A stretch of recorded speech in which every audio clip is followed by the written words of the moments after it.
Now to housing, there's a new Harvard study that says millennials are going to be the key to the housing recovery. Jason Meister with real estate investment firm Avison Young is here. Jason, millennials, they're going to make the housing market boom. You didn't tell us that. Charles, millennials are living in their parents' basements, and the job growth is not there. They're hovering 15.5% unemployment, and I don't see how the jobs are going to come to them. So I don't know how they're going to get out of the house, out of their parents' homes. But here's the thing. Okay, I've got the report in front of me. It's pretty interesting. They say in the 2015 to 2025. 24 million new household formations, that at some point they will get tired of staying home with mom, and that enough of them have good paying jobs, and that the economy will get just better enough that they'll do what every group of Americans have done from the beginning of time. They'll move out and move on their own. The report has it right that millennials are not in the housing market. Historically, they've represented 40% of the existing home sales.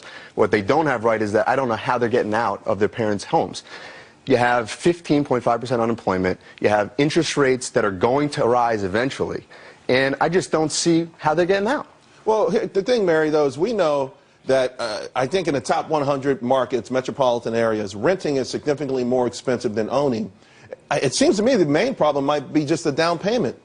Well, I got to agree with you, guest here. I don't think they're getting out of the homes $1.3 trillion in student debt. That's right. I think if you're going to have a housing boom, it's because the federal government is going to stimulate another one. Look at the new head of Fannie Mae, Freddie Mac, Mel Watt. What did he say? He said, we're going to let them keep insuring McMansions. We're going to keep their fees undercutting private market insurers. So, if another housing boom comes, it's coming out of Washington. But, Charles, something else that I'm noticing, a lot of data came out earlier this week. Right. Home sales, a Case-Shiller index, and what I'm seeing is that there's a bifurcation in the housing market. Homes priced above $1 million are keeping the whole housing market up. Sure. Below $1 million, which is where starter homes would be purchased, are suffering. So, well, I guess I would take it further than that, because I've noticed that homes under 150 grand are really like a weak spot. 14%. A lot of them have been bought up, and that's what they're renting out now. But what, to Mary's point, what if the federal government manipulated things to the point where you only had to put 5% down? Does that change the picture at all? No, Charles. Look, what you had when you had intervention, like the Home Affordable Modification Program, you had more foreclosures. Basically, you sucked money. I'm talking pre-bust. Pre-bust, when people were putting 0 to 5% down. If that scenario existed right now, people who actually could afford it, they wouldn't buy a house? I don't think so. And by the way, I don't think you could rent a home. That's not such a bad thing.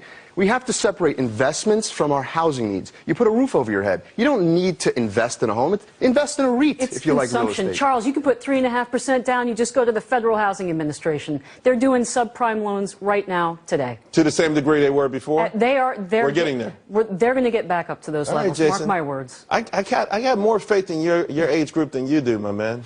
We're going to be talking about this some more. Thanks a lot. We appreciate it. Have a great weekend.